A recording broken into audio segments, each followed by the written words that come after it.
This is Walt Disney World Today. Give us 5 minutes and we'll give you the world.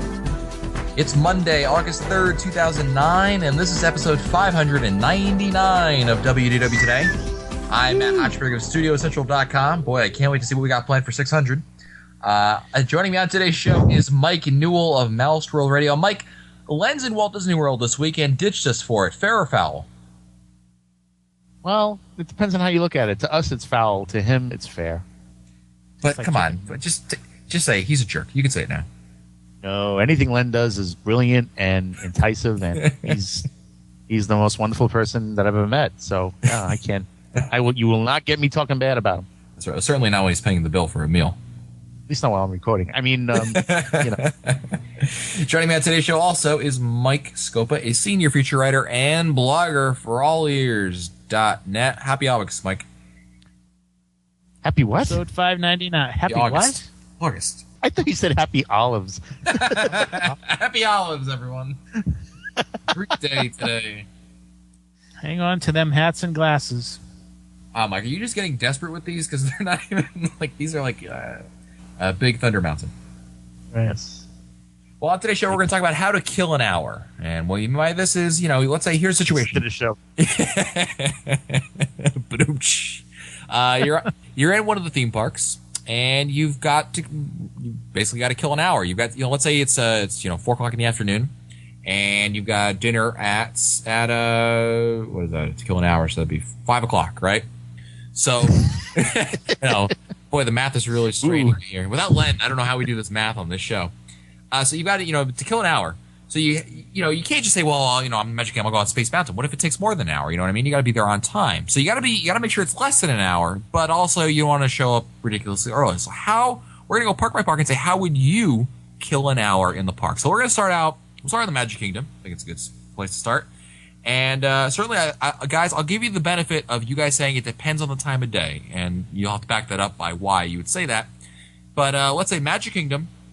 What would you do to kill 1 hour at the Magic Kingdom? Well, it depends on the time of day. Yes. For me, I like to just do the little things that you normally rush past to get to the big attractions and the big rides. Okay. And I'm not just talking about like the stores or anything like that, but like over near the Jungle Cruise, there's that little area with the you steer the boats, the little remote control boats. Yes, that's right. Something like that. I'd like to do stuff that you normally just walk right past just to get to somewhere else. Yeah, I think I like that idea. I like the idea of spending time in a land and taking advantage of the little minor attractions like the boat. So if you're like, what you really could do in Adventureland, say if that was your pick, Mike, and you do little boats, you could even, I think you could probably do a ride on Pirates, because Pirates hardly ever has a line, and even if it does, it really does move pretty efficiently. So that would kill probably half an hour right there, and then you finish it off. Finish it off with the boats. Or here's another alternative. Let's say you really want to do it this way. If you want to stay with it, go do the boats. Then take that little shortcut from Adventureland to Frontierland and go use the shooting arcade. Yes, and that's another good idea. Shooting arcade is cheap; it's only $1, and you get all those shots and whatever.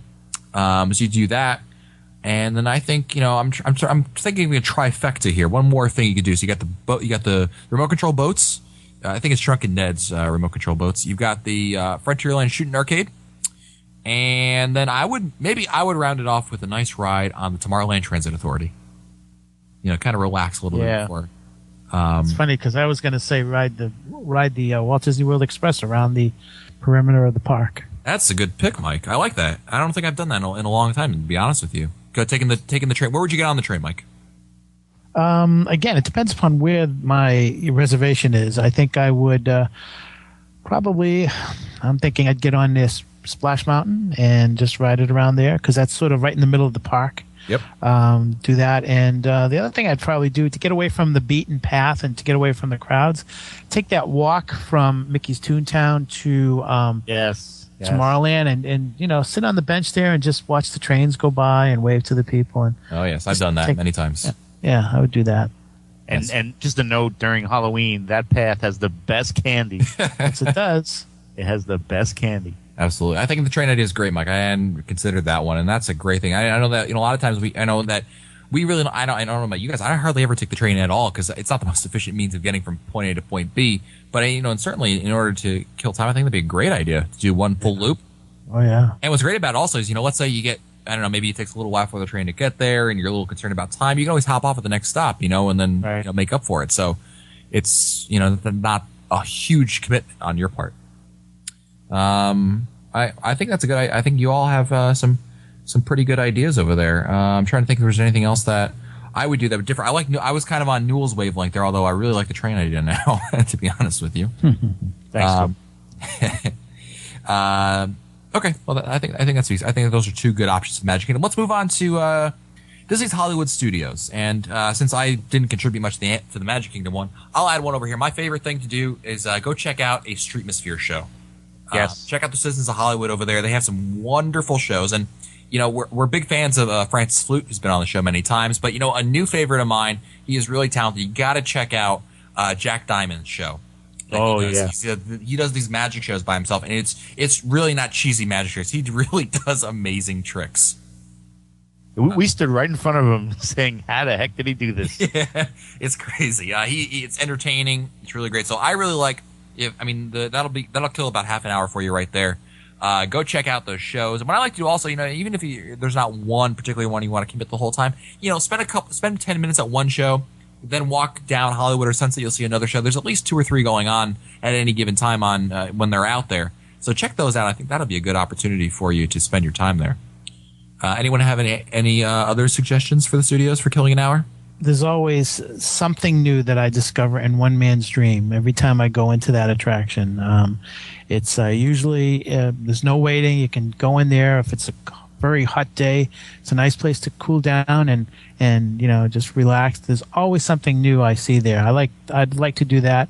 Also like to walk around the New York City streets. Sometimes that walking around and checking out how they put that area together, that's kind of neat too. I like those two things. Yeah, especially when it's not like really hot in the summertime, but in the fall or spring when the weather's nice, it's nice to be outside. You're not like dying. I agree with you, Mike. It's always nice to be able to walk over there.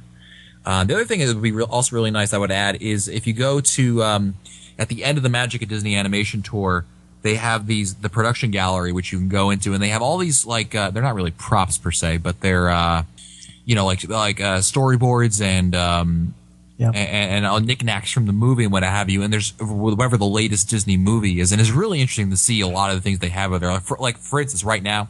They just set up the Frog Princess stuff out there. And what's really cool is besides all the stuff they have over there, they have the attention to detail. Again, this is what separates Disney from other places. Is they have in the corner, tucked away. You can see it if you look for it.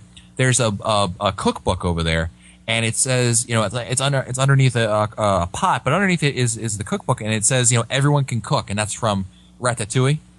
So they have kind of that subtle nod to past, Disney films. And I think that's really cool. So there's always so much great detail for you to check out over there. And of course, you don't have to go through the attraction to go see that. Just go into the Animation Gallery store and walk back, and you can see all that stuff without having to go through the attraction. So that would be my suggestion. Let's move on to Animal Kingdom.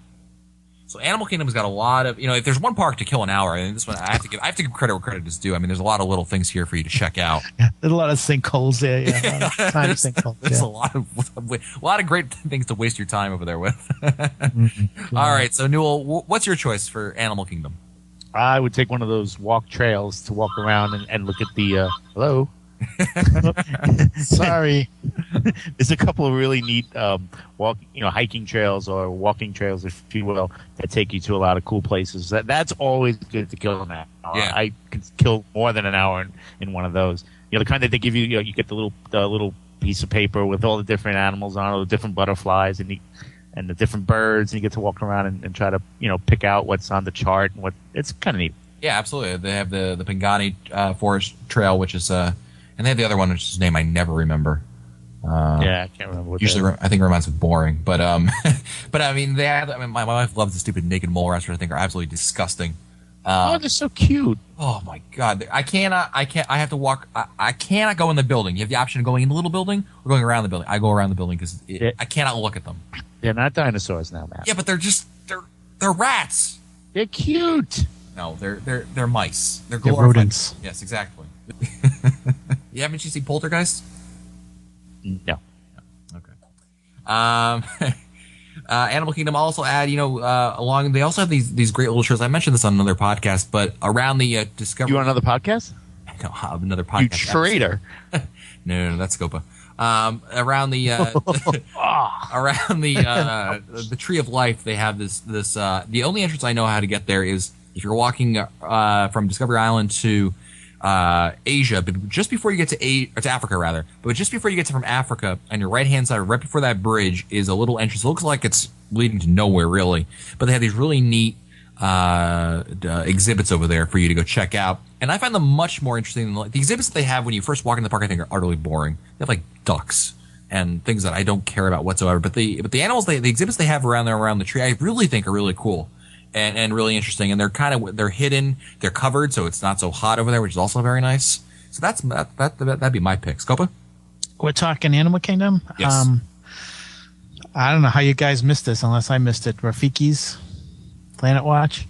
Yeah, the only issue with Planet Watch, though, Mike, is you got to take that train, which alone could take you, that'll kill like 20 minutes for you right there. Well, we're talking about killing an hour. That's true. Well, fair point.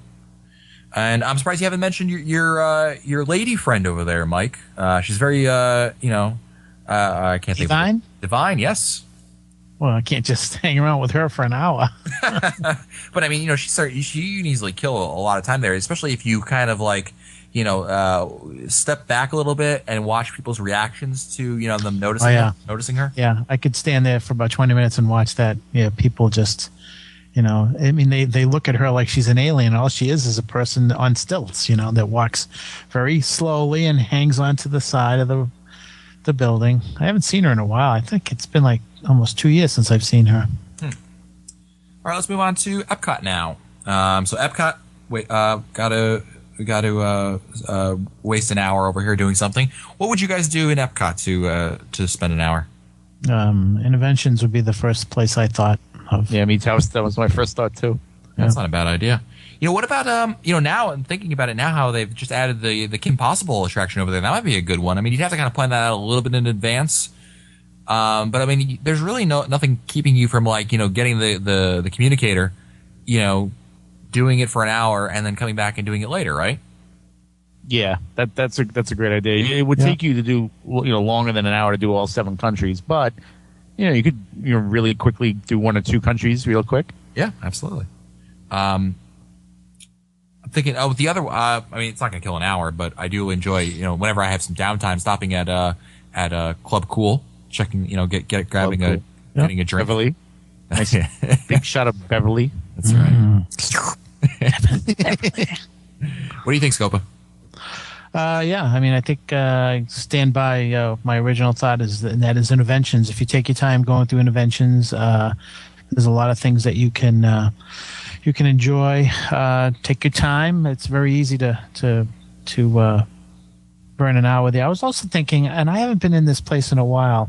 As you're walking into the park to the right of Spaceship Earth is that place called the Art of Disney. I haven't been in there in a while, and that would be a good place to just go in and take a look at what they have there. That might be a good time killer too. Absolutely. I mean, I think shopping in general, I think a lot of people would suggest that. But that store, I agree with you, Mike. It's got some nice stuff in there for you to check out. And they usually have some artists over there also that, if you are interested in buying something, they can sign it for you, which is kind of nice. They can personalize things. Makes great gifts also. The other thing I want to add on there is the Seas Pavilion. And, going over there, I love watching the dolphins over there. Really, they do some great things. Between the dolphins and the manatees, there's usually something going on. Either with the dolphins, they do a show, which is actually really cool. I highly recommend you check it out. Just ask the cast members what times they're doing it. And it's this really cool thing where they, communicate with the dolphins. And there's one cast member on one side where everyone is, and there's a cast member on the other side of the tank. And they do these hand signals, and it's basically, it's very basic sign language. And the dolphins get it, and they respond to it. And it's really, really interesting to see. And then of course, do they do the sign language on purpose? Oh God, really? Thank God. Please, no more on the next 600 episodes. Okay. I was fishing for a pun. Oh God. Goodness. You took it hook, line, and sinker. Oh God. You took the bait.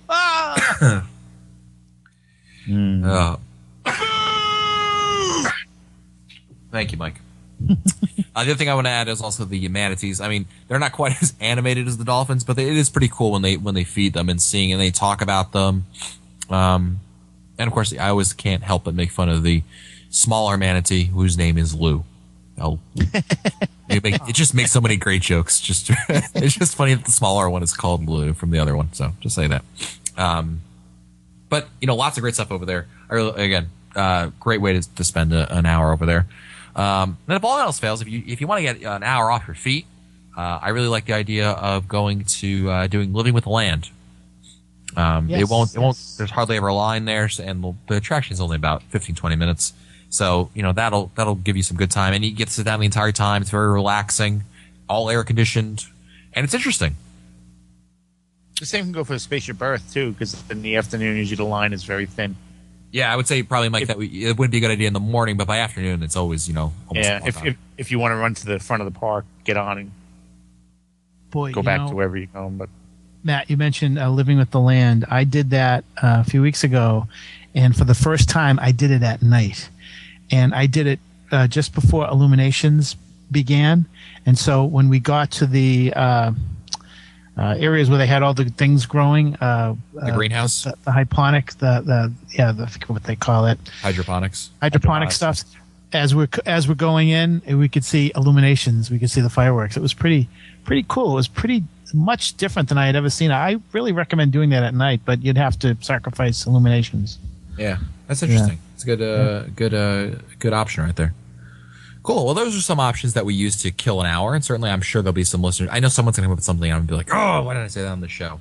Damn you, Kevin Quigley, for coming up with that great idea. But if you've got a great idea, share it at wdwtoday.com and show how much smarter you are than any of us. So that's it for us today. If you want to find our older episodes, read our show notes, or send us your comments, visit the WDW Today website at wdwtoday.com. For Len Testa, Mike Scopa, and Mike Newell, I'm Matt Hochberg. We'll see you on the next show. Stupid Judy, stupid energy. This has been a production of Mouse World Radio.